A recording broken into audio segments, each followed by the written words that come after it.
لوگ حج کے لیے نکلے، کعب کہہ رہے ہیں۔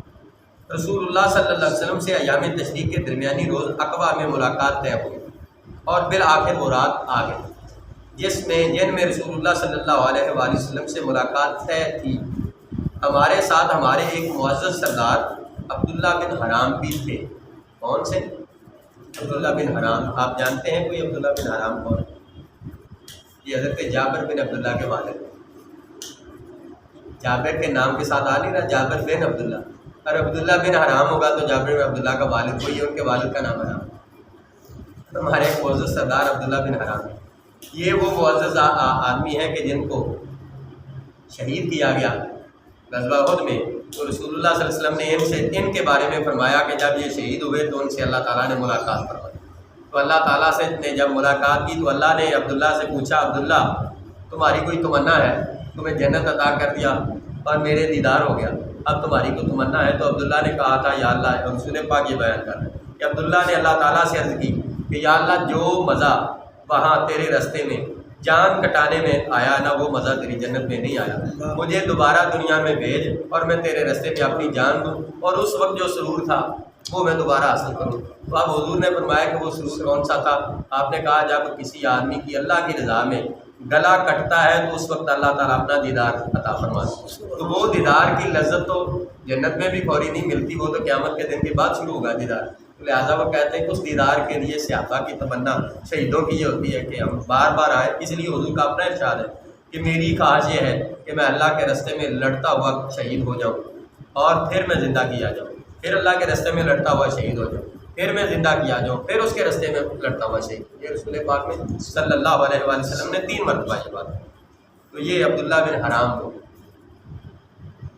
کہتے ہیں ہمارے ایک معزز سردار عبداللہ بن حرام بھی تھے جو ابھی اسلام نہیں لائے تھے، ہم نے ان کو ساتھ لے لیا تھا، ورنہ ہمارے ساتھ ہماری قوم کے جو مشرکین تھے ہم ان سے اپنا سارا معاملہ خفیہ رکھتے تھے، مگر ہم نے عبداللہ بن حرام سے بات چیت کی اور کہا کہ ابو جابر، دیکھیں تو جابر کے ابو ہے نا، جابر بن عبداللہ کے میں نے پہلے بتایا، اے ابو جابر آپ ہمارے ایک معزز اور شریف زادہ ہیں، شریف سربراہ ہیں، اور ہم آپ کو آپ کی موجودہ حالت سے نکالنا چاہتے ہیں تاکہ آپ کل کلا کو آگ کا ایندھن نہ بن جائے، یعنی ان کو دعوت دے رہے ہیں مسلمانوں کو۔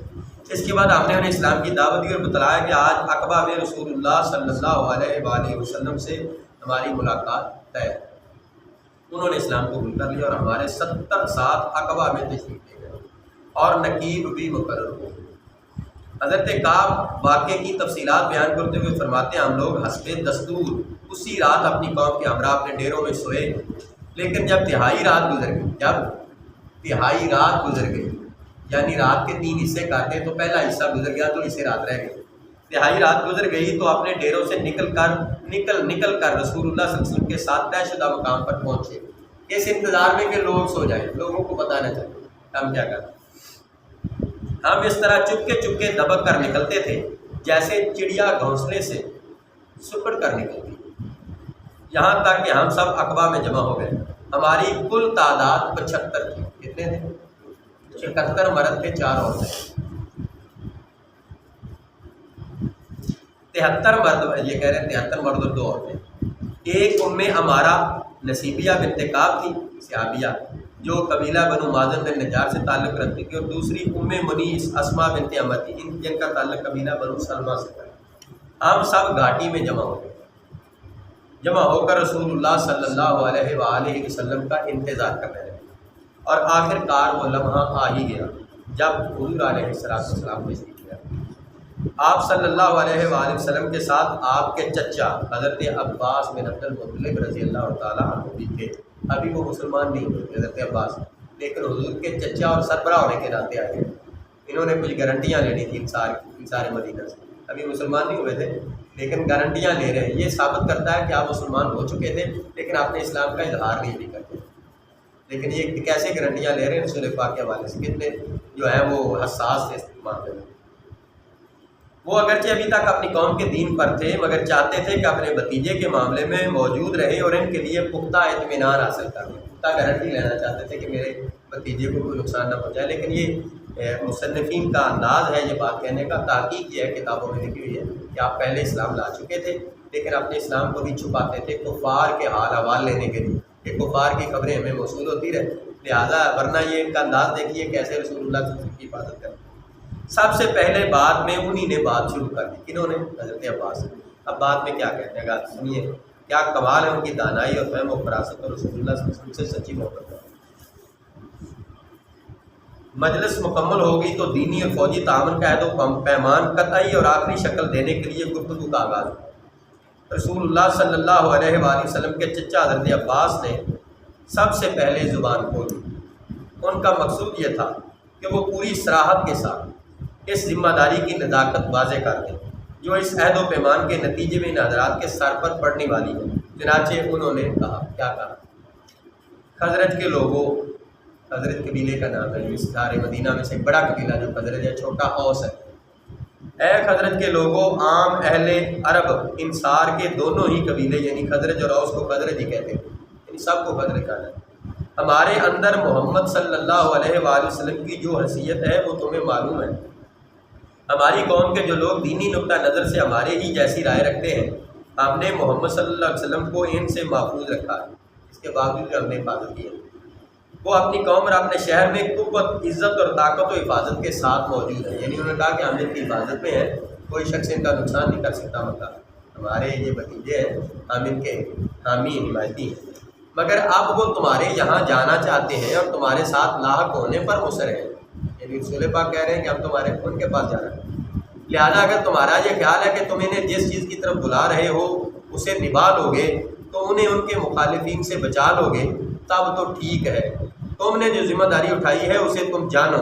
لیکن اگر تمہارا یہ اندازہ ہے کہ تم انہیں اپنے پاس لے جانے کے بعد ان کا ساتھ چھوڑ کر کنارہ کش ہو جاؤ گے تو پھر ابھی انہیں چھوڑ دو. ابھی اس عہد و پیمان کو واپس کر دو، کیونکہ وہ اپنی قوم اور اپنے شہر میں بہرحال عزت اور حفاظت سے رہ رہے ہیں. حضرت کعب کہتے ہیں ہم نے حضرت عباس سے کہا آپ کی بات ہم نے سن لی، اب اے اللہ کے رسول آپ بھی گفتگو فرمائیے. حضور کا موجود حضرت عباس آپ کی طرف سے بات کر رہے تھے ایز اے وکیل.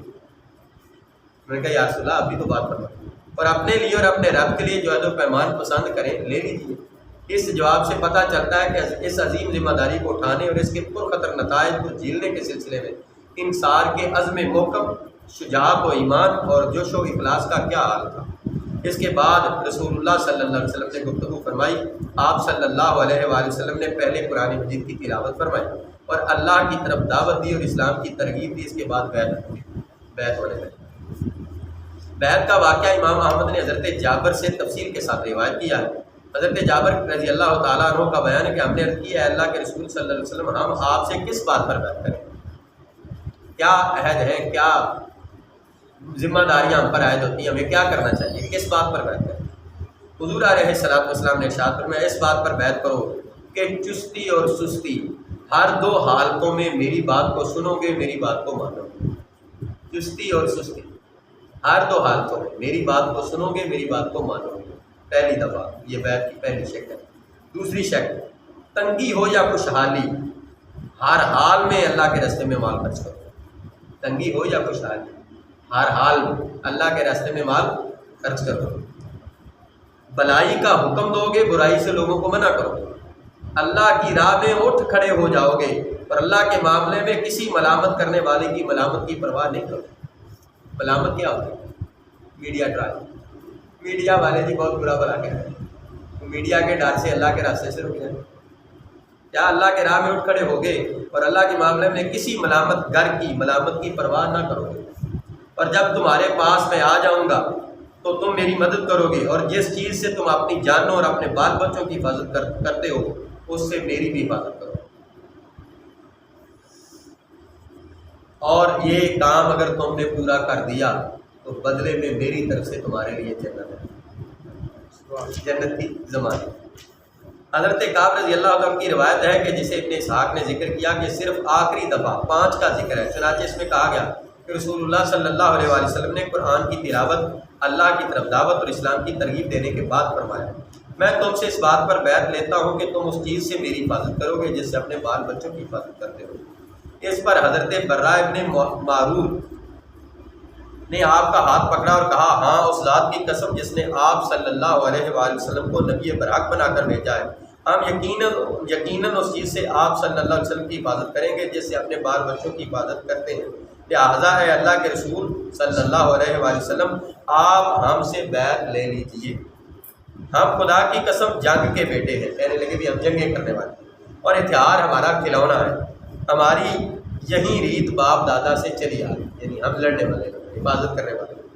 حضرت کعب کہتے حضرت برہ رسول اللہ صلی اللہ علیہ وسلم سے بات کر رہے تھے کہ ابو الحیثم بن تیہان نے بات کاٹتے ہوئے کہا اے اللہ کے رسول صلی اللہ علیہ وسلم ہمارے اور کچھ لوگوں یعنی یہود کے درمیان عہد و پیمان بھی ہے یہاں ہے، اب ہم ان رسیوں کو کاٹنے والے ہیں، یعنی ان کے ساتھ ہمارا جو ہے ہم توڑ دیں گے۔ تو کہیں ایسا تو نہیں ہوگا کہ ہم ایسا کر ڈالیں کہ اللہ آپ صلی اللہ علیہ وسلم کو غلبہ اور ظہور عطا فرما دے تو آپ ہمیں چھوڑ کر اپنی قوم کی طرف تو نہیں پلٹ آئیں گے؟ یہ سن کر رسول اللہ صلی اللہ علیہ وسلم نے تبسم فرمایا اور پھر فرمایا نہیں، بلکہ آپ لوگوں کا خون میرا خون ہوگا اور آپ لوگوں کی نقصان میرا نقصان ہوگا، میں آپ کے ساتھ رہوں گا اور آپ میرے ساتھ رہیں گے، جس سے آپ جنگ کریں گے اس سے میری جنگ ہوگی اور جس سے آپ صلح کریں گے اس سے میری صلح ہوگی۔